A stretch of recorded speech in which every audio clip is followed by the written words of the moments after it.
राष्ट्र सर्वप्रथम, राष्ट्र सर्वप्रथम, राष्ट्र सर्वप्रथम, राष्ट्र सर्वप्रथम। राष्ट्र सर्वप्रथम की बात कार्यक्रम में आप सभी राष्ट्रवासियों का हार्दिक स्वागत है। दैनिक इंडिया दर्पण, DID न्यूज, मदर इंडिया पत्रिका की ओर से सभी देशवासियों को दिवाली, भैया दूज, गोवर्धन पूजा व छठ पर्व की हार्दिक शुभकामनाएं।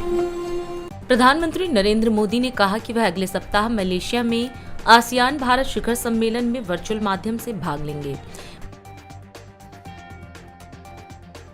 प्रवर्तन निदेशालय ने कथित प्राथमिक विद्यालय शिक्षक भर्ती घोटाले की जांच के सिलसिले में पश्चिम बंगाल की मंत्री चंद्रनाथ सिन्हा से करीब 9 घंटे तक पूछताछ की। अशोक गहलोत ने घोषणा की कि तेजस्वी यादव बिहार चुनाव में महागठबंधन के मुख्यमंत्री पद के उम्मीदवार होंगे। बिहार के पूर्व मुख्यमंत्री और राजद नेता तेजस्वी यादव को आगामी बिहार विधानसभा चुनाव से पहले महागठबंधन का मुख्यमंत्री पद का उम्मीदवार घोषित किया गया। त्रिपुरा सिविल सोसाइटी ने गुरुवार को 24 घंटे के बाद का आह्वान किया। इस आंदोलन का नेतृत्व कर रहे टिपरा मोथा पार्टी के विधायक रंजीत देव वर्मा ने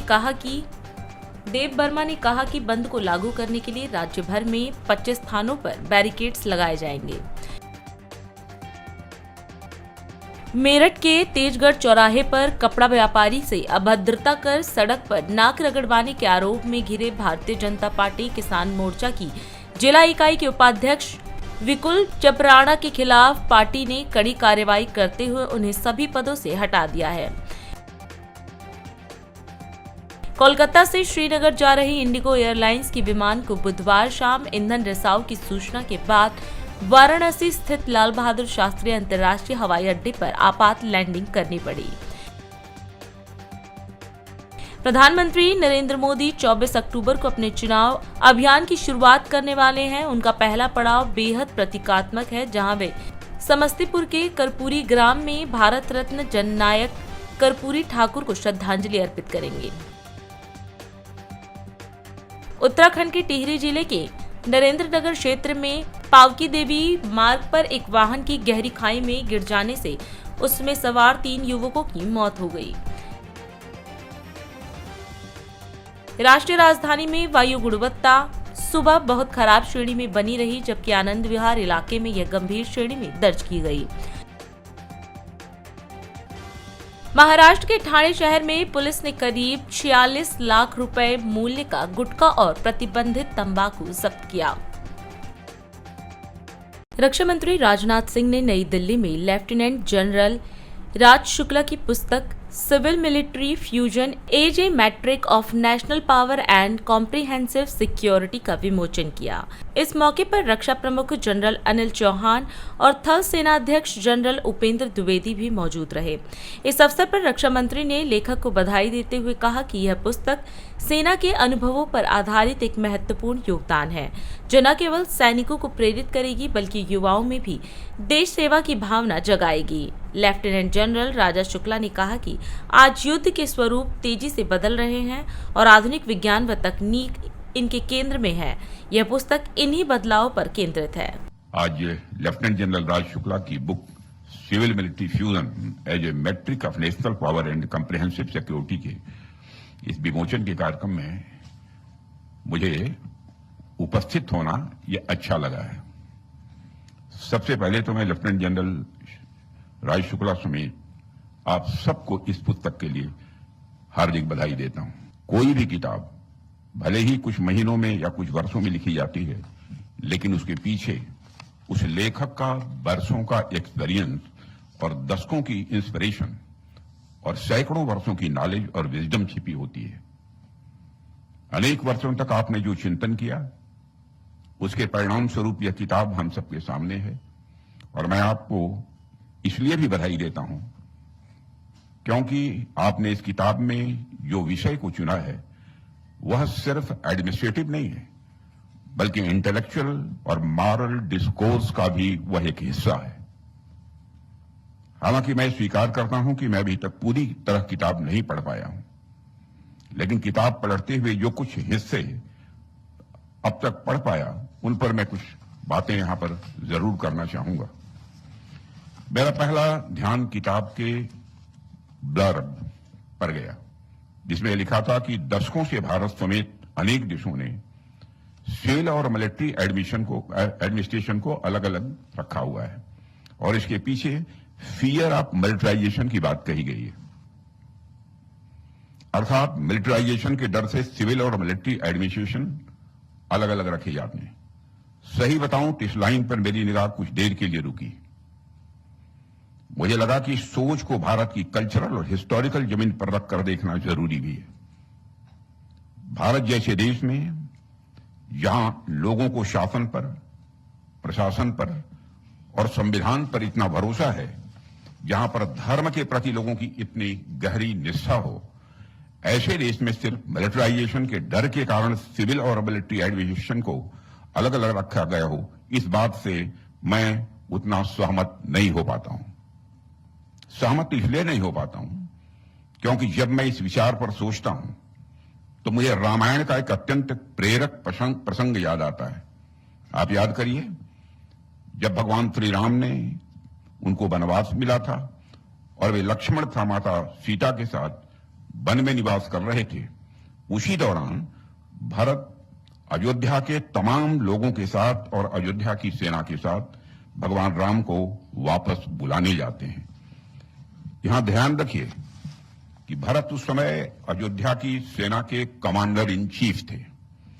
जब भरत अपने विशाल दलबल के साथ वन की ओर बढ़ रहे थे, उस समय लक्ष्मण जी ने उन्हें आते हुए देखा। लक्ष्मण जी को यह लगा कि भरत के पास तो पूरी सेना है, कहीं वह इस उद्देश्य से तो वन में नहीं आ रहे हैं कि हम तीनों पर आक्रमण करके हमेशा के लिए अयोध्या के राजा बन जाएं। जब भरत आए तो लक्ष्मण के मन की सारी शंकाएं स्वतः समाप्त हो गई।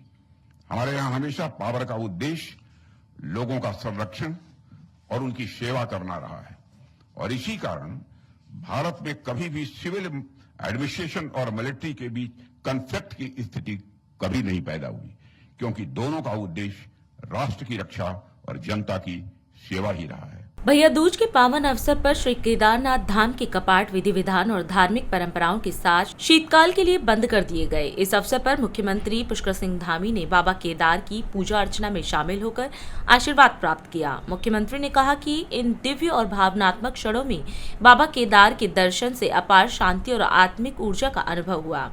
उन्होंने प्रार्थना की कि बाबा केदार सभी के जीवन में सुख, शांति और खुशहाली प्रदान करे। मुख्यमंत्री ने बताया कि प्रधानमंत्री मोदी के नेतृत्व में डबल इंजन सरकार के प्रयासों से इस वर्ष चारधाम यात्रा के तहत श्री केदारनाथ धाम में 18 लाख से अधिक श्रद्धालु पहुंचे, जो एक रिकॉर्ड संख्या है। साथ ही उन्होंने धाम में चल रहे विकास और निर्माण कार्यों की जानकारी भी साझा की। बाबा की कृपा से यात्रा बिना किसी विघ्न के निर्विघ्न रूप से आज कपाट बंद हो गए हैं और अब हमारे ऊखी मठ में, जहां बाबा का शीतकालीन प्रवास होता है, शीतकालीन गद्दी का प्रवास स्थल है, वहां पर पूजा और समस्त विधि विधान वहां पर आगे चलेंगे। और इस वर्ष बहुत रिकॉर्ड तीर्थयात्रियों ने, श्रद्धालुओं ने बाबा के दर्शन किए हैं, जबकि 3 महीने का कालखंड ऐसा रहा है कि पूरी तरह से आपदा रही है, बारिश रही है, भारी बारिश, लैंडस्लाइड हुआ, लेकिन बाबा की कृपा से 17.5 लाख से अधिक तीर्थयात्री बाबा के दर्शन करने आए हैं। और मैं चारों धामों की बात करूं तो बड़ी आपदा के बाद भी इस बार रिकॉर्ड संख्या में श्रद्धालुओं ने दर्शन किए हैं और 50 लाख श्रद्धालु अभी तक दर्शन कर चुके हैं। अभी भगवान बद्री विशाल की यात्रा लगभग 1 माह तक आगे चलेगी और हमारा प्रयास होगा कि ये यात्रा भी भगवान बद्री विशाल की कृपा से, बाबा केदार की कृपा से अच्छे प्रकार से संपन्न हो, सभी की यात्रा अच्छी हो, सरल हो, सुगम हो। और ये स्थल जो आप देख रहे हैं 2013 की आपदा में बहुत बुरी तरह से ये क्षतिग्रस्त हो गया था, काफी नुकसान इस परिसर का हो गया था, आसपास के क्षेत्रों का हो गया था। हमारे प्रधानमंत्री आदरणीय नरेंद्र मोदी जी के नेतृत्व में, उनके मार्गदर्शन में यहाँ पर नवनिर्माण और पुनर्निर्माण का कार्य चल रहा है। चूँकि 6 माह अत्यंत यहाँ कठिन होते हैं काम करना, लेकिन उसके बावजूद भी नवनिर्माण पुनर्निर्माण का कार्य यहाँ पर तेजी से चल रहा है। भव्य केदार, दिव्य केदार एक नया स्वरूप यहाँ पर लेता जा रहा है। हमारा प्रयास है कि आने वाले अगले साल तक 1 वर्ष के भीतर सभी निर्माण कार्य पूरे हो जाएं और जो हमारा यहाँ का निर्माण कार्य होना है उसका सारा प्लान पहले से ही तैयार है। आदरणीय प्रधानमंत्री जी समय समय पर इसकी स्वयं भी समीक्षा करते हैं और भगवान बद्री विशाल के प्रांगण का जो नवनिर्माण और मास्टर प्लान है उस पर भी हमारे तेजी से काम चल रहा है। देखिए, शीतकालीन यात्रा के समय में जो भी हमारे गद्दी स्थल हैं, ओंकारेश्वर है, पांडुकेश्वर है, मुखवा है, खरसाली है और जोशीमठ में भगवान नरसिंह मंदिर है, ये सभी स्थान हमारे पूरे शीतकाल में भक्तों के लिए, उनके दर्शन के लिए अनवरत रूप से वहाँ पर सभी पूजा पाठ विधि विधान से होते रहेंगे। मैं सभी देश भर के सभी भक्तों से, श्रद्धालुओं से ये कहना चाहता हूँ कि वो शीतकाल का भी अपना यहाँ का प्रोग्राम बनाएं। उसके लिए भी हमने सब तैयारियां यहाँ पर की है। पिछले वर्ष से शीतकालीन यात्रा प्रारंभ की है। आदरणीय प्रधानमंत्री श्री नरेंद्र मोदी जी ने भी उस यात्रा में प्रतिभाग किया था उन्होंने, और उस यात्रा को पूरे देश दुनिया के लोगों के बीच में ले जाकर उसकी जानकारी भी उनके माध्यम से हुई थी और देश के सभी वर्गों के लोगों से उन्होंने शीतकाल में उत्तराखंड प्रवास के लिए भी अपील की थी। और इससे निश्चित रूप से जहां हमारे स्थानीय व्यापारियों को, कारोबार करने वालों को, छोटा होटल चलाने वाले, ढाबे वाले, अन्य जो हमारे होम स्टे वाले हैं, सभी को किसी न किसी रूप में जो काम उनका 6 माह बंद हो जाता था वो काम भी अनवरत रूप से जारी रहेगा। दीपावली बीतने के बाद जैसे जैसे दिन बीतते जा रहे हैं वैसे वैसे छठ भी नजदीक आता जा रहा है। ऐसे में दिल्ली की विभिन्न छठ समितियां अपने छठ घाटों के निर्माण, रखरखाव व व्यवस्था में जोर शोर से जुट चुकी हैं। DID न्यूज प्रतिनिधि ने छठ महापर्व से पहले दिल्ली के छठ घाटों का जायजा लिया और समितियों के पदाधिकारियों से इस विषय पर चर्चा की। कैसे चल रही हैं दिल्ली में छठ महापर्व की तैयारियां, आप भी देखें। इस समय हम जवाहर कैंप पार्क में हैं, कीर्तनगर के अंदर। तो यहाँ पे जो है दिवाली के बाद छठ की तैयारियाँ शुरू हो गई है। तो आइए जानते हैं यहाँ के जो प्रधान जी है हमारे ललन झा जी, तो उन्हीं से पूछते हैं कि छठ पूजा की तैयारियाँ के बारे में क्या कहना चाहेंगे आप। छठ पूजा का तैयारियाँ जो है बिल्कुल बढ़िया से चल रहा है। ये छठ मैया का जो घाट बना है ये हमारे जेब से पैसा नहीं लगा है, ये हमारे माननीय ये क्या नाम है हरीश खुराना जी को ही तरफ से बना है, समझ गए। ये बात नहीं है जो कि हाँ हमारा ये काम है, हमारा देख रेख है, हम खड़ा होकर के बनवाए हैं, हम जो है इसमें पानी पटाते हैं, हम सब कुछ समझ गए।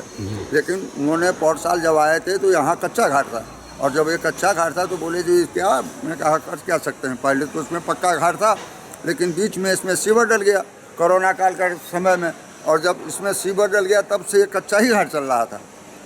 इस बार जो है इन्होंने पहले ही हमको आदेश दे दिए, तो जो पहले जमीन को नीचे था अब की बार जमीन से ऊपर बनाया गया। कैसा महसूस कर रहे हैं आप? हम तो बहुत अच्छा महसूस कर रहे हैं, यहाँ का पब्लिक भी जो भी आ रहे हैं कह रहे हैं बहुत अच्छी बात है। छठी मैया की जय। हम अवधेश पासवान हैं, अच्छा, बिहार से। अच्छा। और हम यहीं दिल्ली है, बिहार के वासी हैं, दिल्ली में रहते हैं किराए पे। लेकिन बहुत बढ़िया व्यवस्था की है इस बार, उनको बहुत बड़े शुभ शुभ बधाई। ये तो हमारे ललन जी के देन है कि आज इतना बढ़िया इस यहाँ समझिए जन्नत बना दिए जवाहर कैंप को। नहीं तो यहाँ तो हमारे देखा हुआ है, हम 2004 से यहाँ पे हैं। यहाँ पे तो शाम को ना तलवारें चलती थी, नाचती थी इस पार्क में, जंगल थी। लेकिन ललन जी का देन है कि आज ये पार्क बिल्कुल सुरक्षित है, बहुत बढ़िया है। कि आज ये देखिए पक्का घाट बन गया है छठी मैया की। इस बार धूमधाम से मनाया जाएगा छठी मैया। इस समय हम चूना भट्टी कीर्तिनगर में हैं, इंडस्ट्रियल एरिया के अंदर। तो आइए जानते हैं यहाँ के स्थानीय लोगों से, जो कि अब दिवाली के बाद छठ पूजा की तैयारियाँ शुरू हो गई है। मेरा नाम रामजन्म गौड़ है, मैं पूर्वांचल महापर्व छठ घाट कमेटी के संचालक हूँ। मैं 8 साल से ये छठ कराते आ रहा हूँ, और इस समय हमारी जो दिवाली के बाद में छठ पूजा का कार्यक्रम शुरू हो गया।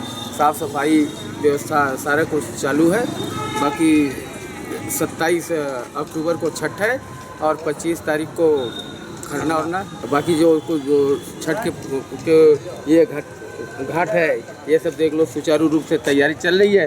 साफ सफाई और जो कुछ व्यवस्था है सब चल रही है। 2-3 दिन में हम पूरे पार्क को एकदम चमका देंगे। इस साल छठ में हरीश खुराना जी आए थे और ये छठी मैया का आशीर्वाद भी लेके गए थे कि मैं आगे विधायक बनूंगा तो इस पार्क की मैं वॉल बाउंड्री जरूर कराऊंगा और अपने किसी भी कीमत में, अपने फंड से कराना पड़े या MLA फंड से कराना पड़े या सरकारी पैसे से हो, लेकिन कराना। अभी 5-7 महीने तो हो गए विधायक बने, लेकिन अभी इस पार्क में कोई कार्रवाई नहीं। तो आप लोगों ने उनसे संपर्क किया आपने? हाँ जी, हमारा एक बल्कि कार्यकर्ता जो है उनका बहुत नज़दीकी है, रोज़ उनको टोचन करता रहता है कि भाई साहब थोड़ा सा पार्क देख लो, पार्क में बाउंड्री करवा दो, हमारी छठ पूजा आ रही है। आश्वासन तो देते हैं, लेकिन देखो कब तक होता, हम भी उम्मीद पर बैठे हैं। छठ घाट कमेटी की ओर से सरकारी कर्मचारी जैसे तहसीलदार साहब या SDM साहब या अपने MLA साहब से गुजारिश करूंगा कि छठ पूजा एकदम करीब हो गई है और छठ पूजा घाट के सामने ये जो बिरयानी वाले या मांसाहारी वाले जो भी काम है इसको आप बंद करा दें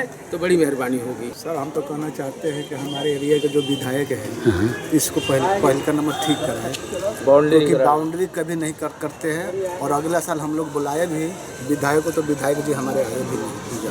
पूर्वांचल महाछठ घाट कमेटी के कैशियर होते हुए कि हम लोग यही करते हैं कि मान लो जब भी विधायक या नेता MLA कोई भी आता है तो रिक्वेस्ट यही करते हैं कि हमारे इस पार्क को सुधार किया जाए। बस आश्वासन दे के वो चले जाते हैं। तो इस पार्क के सुधार के लिए क्या क्या है? मान लो बाउंड्री करा दे, एक गेट लगवा दे या छठ मैया का घाट बढ़वा दे, ये सब हम लोग रिक्वेस्ट करते हैं और हर बार हम लोग को आश्वासन दे के जाते हैं कि हाँ ठीक है हो जाएगा, लेकिन होता कुछ नहीं है। किरारी विधानसभा क्षेत्र इंदिरा एन्क्लेव फेज 2 में हम इस समय छठ सेवा समिति के जो सदस्य हैं उन लोगों से आज हम बात करते हैं। छठ पूजा की तैयारी कैसे चल रही है और उसके बारे में उनसे जानने की कोशिश करते हैं। मेरा JP गौड़ नाम है जी और यहाँ 90 से हमने शुरू किया है और यहाँ जब हम आए तो पूरे जंगल झाड़ पड़ा हुआ था और सुरेंद्र कुमार जी विधायक बने हुए थे कांग्रेस के, उनसे हमने जाके रिक्वेस्ट किया और उन्होंने ये जगह को बनाया और इसके बाद से अनिल झा जी भी आए विधायक, वो भी कुछ काम किए यहाँ पे। इसके बाद ऋतुराज जी भी आए, वो भी काम किए और हमारे आज दीपावली से पहले 10 दिन पहले से ही काम में लगे हुए हैं सारे हमारे प्रधान, कैशियर, उप प्रधान सारे लोग लगे हुए हैं यहाँ पे छठ पूजा सेवा समिति के लोगों ने। अभी मैं प्रधान हुआ हूँ, ठीक है, इस घाट के। और ये हमारे आज 10 दिन से, दीपावली से 10 दिन पहले से मेरा पूरा समिति अभी काम कर रहा है, किसी आदमी को तकलीफ ना हो, इसीलिए हम लोग आज मेरी समिति, मेरा सभी आदमी दिल से लगे हुए हैं। रविंदर यादव पूर्व उपाध्यक्ष। आपको पता है कि पूर्वांचल का छठ पूजा महान पर्व है, इसमें सब लोग हम दिल से लगते हैं, सेवा करते हैं, बिल्कुल इससे बढ़िया। अब हमारे रंग खुदाई के काम भी चल रहा है, सब कुछ चल रहा है पूरा। यहाँ छठ पूजा का काम चल रहा है, हम लोग आज 10-15 दिन से लगे हुए हैं, जो कार्य करते हैं सब लोग मिलजुल के हम इसको काम को सफल बना रहे हैं। बाकी आगे सरकार से भी अनुरोध है कि हमारी मदद करें। हम लोग जोर शोर से छठ पूजा की तैयारी में लगे हुए हैं और दिवाली से 15 दिन से पहले से हम लोग साफ सफाई हर चीज़ की व्यवस्था करने लगे हैं। जो लोगों ने, एक तो है कि लोगों का ये है कॉलोनी वाले कि सारा कचरा यहाँ फेंकते हैं, वो कचरा कम से कम सफाई हो। 15-20 दिन से लगे हुए हैं सब लोग साफ सफाई में और यहाँ व्यवस्था सब ठीक ठाक ही चल रहा है।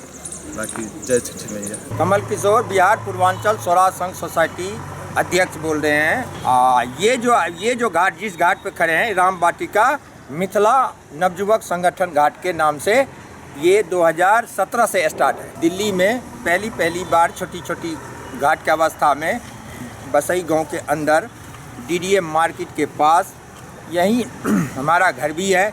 हम बिहार के मिथिलांचल के रहने वाले हैं और हमारे सभ्यता, हमारे बाप दादा पूर्वजों ने एक छठ मैया की स्थापना किया, तो जिसमें कि वो गांव में नदी तालाब थे तो वहाँ तो स्वतंत्र थे, आज़ादी थे। जैसे अपने गांव में विधि विधान संविधान के हिसाब से मैंने इसकी स्थापना करा है कि आने वाली नस्ल जब गांव जो जाएगा उसमें 40-50 हज़ार खर्चा होता है, बस किराया ट्रेन भाड़ा वगैरह में भीड़ भड़क्का हो जाते हैं, जिससे कि आने वाले नस्ल ना में उतनी ताकत नहीं है, उतनी सहन शक्ति नहीं है जो ये पूजा पाठ को निभा सके, वो जो पुराना परंपरा है उसको व्यवहारिक तौर पे निकाल सके। समाज के लोग चाहे जंगल में भी रहे चाहे कहीं की भी रहे, वो छठी मैया के कृपा से मंगलमय रहता है।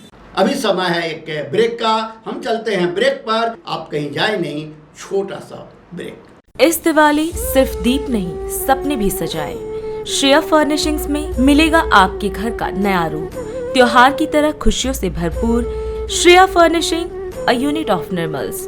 आपके सपनों की फर्निशिंग हमारी जिम्मेदारी। Shreya furnishing wishes you a very happy Diwali. KBT Buildtech private limited की ओर से सभी देशवासियों को दिवाली की हार्दिक शुभकामनाएं। Kamal Buildtech Private Limited, fulfilling promises. With our professional team and experience of delivering projects, in past we guarantee you peace of mind and top quality work in an affordable price. Dainik India दर्पण, DID news, mother India पत्रिका की ओर से सभी देशवासियों को दिवाली, भैया दूज, गोवर्धन पूजा व छठ पर्व की हार्दिक शुभकामनाएं। राष्ट्र सर्वप्रथम की बात कार्यक्रम में ब्रेक के बाद एक बार फिर आप सभी राष्ट्रवासियों का स्वागत। पटना में महागठबंधन नेताओं ने संयुक्त प्रेस वार्ता की। इस दौरान हरियाणा के पूर्व मुख्यमंत्री अशोक गहलोत ने कहा कि देश के हालात चिंताजनक हैं। गहलोत ने कहा कि बिहार चुनाव पर पूरे देश की निगाहें हैं। अंत में उन्होंने अपील की कि बिहार में महागठबंधन की सरकार बनाएं ताकि राज्य का असली विकास हो सके। पूरा मुल्क अभी बिहार की तरफ देख रहा है कि बिहार में चुनाव होंगे, किस करवट फैसला होगा। हालात बड़े गंभीर हैं, चाहे बेरोजगारी हो, चाहे वो अन्य समस्या लोकल हो जो बताई गई, किसान हो, मजदूर हो, आम आदमी हो, छात्र हो, युवा हो, चिंता लगी हुई है रोजगार की उसको। और जब हम लोग देखते हैं, पूछते हैं, तो लोग बदलाव चाहते हैं। खड़गे साहब ने, राहुल गांधी जी ने, सबने भी असेसमेंट करवाया। सब लोग देखते हैं कि बिहार में किस रूप में जनता का एक मनोबल बना हुआ है, विश्वास बना हुआ, इस बार बदलाव होगा। राहुल जी की यात्रा हुई, तेजस्वी जी साथ थे, दीपंकर जी साथ थे और सब साथी साथ थे। जिस प्रकार पब्लिक ने रेस्पॉन्स दिया, पूरे देश ने देखा उसको। इन हालातों में हम लोग चल रहे हैं। बहुत एक चुनौती हमारे सामने, क्योंकि वो शक्ति वो है जिनका एक मुखौटा है खाली डेमोक्रेसी का, कोई यकीन नहीं है डेमोक्रेसी के अंदर उनका। ये मैं आपको क्या कहूँ, आप खुद जानते हैं।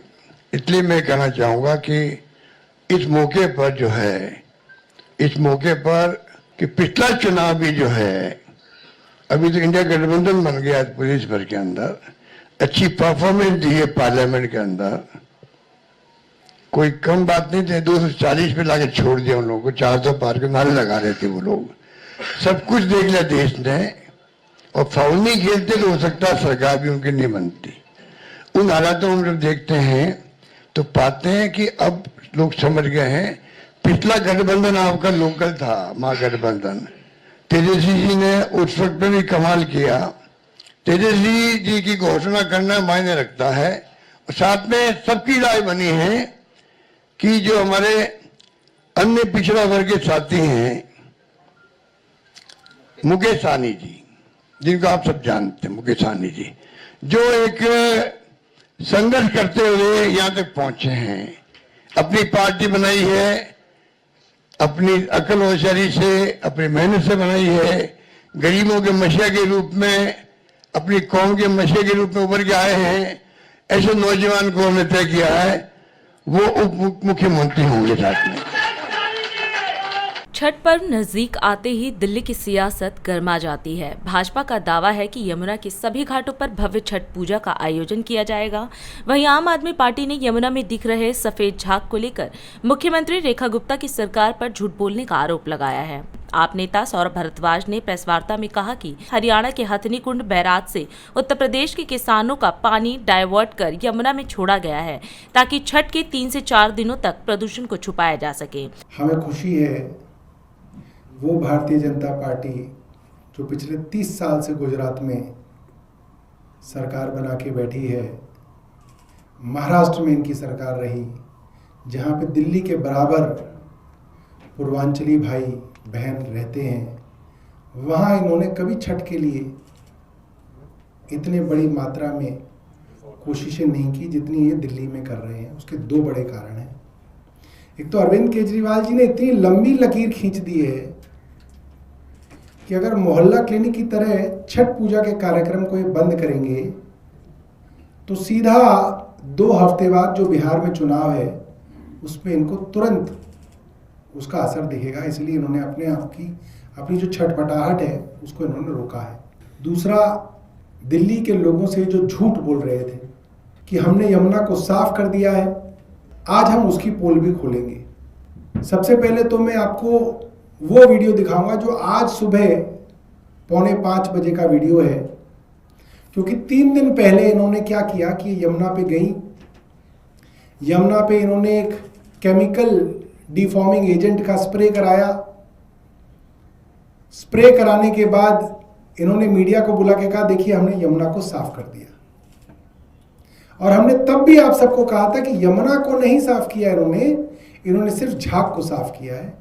और ये वही झाग को साफ करने का केमिकल है जो हम इस्तेमाल करते थे, तो ये कहते थे यमुना में जहर मिलाया जा रहा है। तो सुबह सुबह 4:45 बजे, क्योंकि ये झाग के ऊपर स्प्रे छिड़कना भूल गए, रात को कौन स्प्रे करेगा।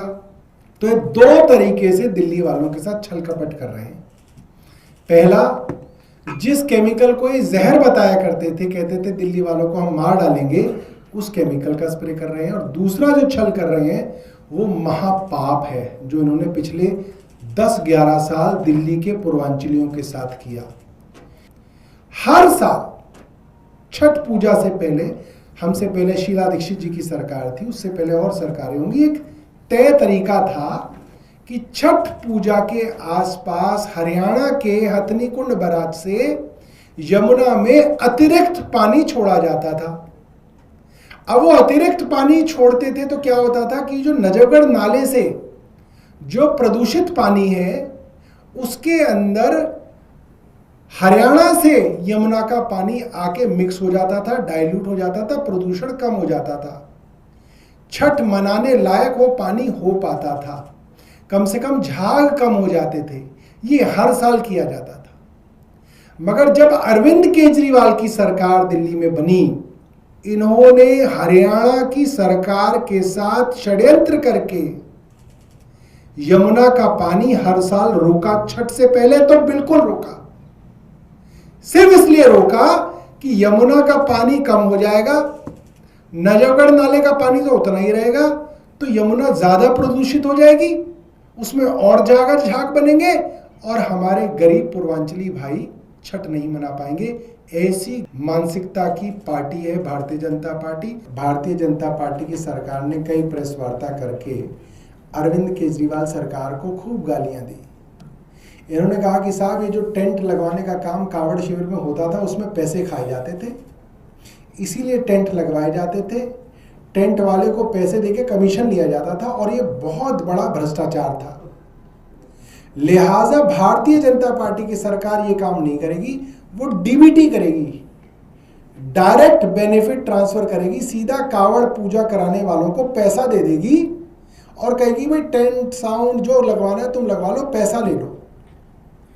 मगर आज भारतीय जनता पार्टी को पता चल गया कि अरविंद केजरीवाल को ही सरकार चलानी आती है, इनको नहीं आती है, क्योंकि 3 महीने में इनको पता चल गया कि अरविंद केजरीवाल सही थे और ये गलत थे। और अब ये अरविंद केजरीवाल की तरह ही छठ पूजा पे अब tent light sound direct tent वालों से लगवा रहे हैं। जो डीबीटी करके जो पैसा ट्रांसफर की स्कीम थी वो एक बार करके इन्होंने वापस कर ली। तो मैं जानना चाहता हूं क्या अब आप भ्रष्टाचारी हो गए? आप तो कहते थे कि टेंट वालों को पैसा देने का मतलब भ्रष्टाचार है, इसका मतलब कमीशन है, फिर आप ये काम क्यों कर रहे हैं अब? और अधिक खबरों के लिए आप हमारे YouTube चैनल दैनिक इंडिया दर्पण को अभी सब्सक्राइब करें और नोटिफिकेशन के लिए बेल आइकन को प्रेस करना ना भूलें। आज हम इस कार्यक्रम में आपसे विदा लेते हैं। आप अन्य खबरों के लिए बने रहे। राष्ट्र सर्वप्रथम, वंदे मातरम, जाग उठा है भारत। राष्ट्र सर्वप्रथम, राष्ट्र सर्वप्रथम। शिवम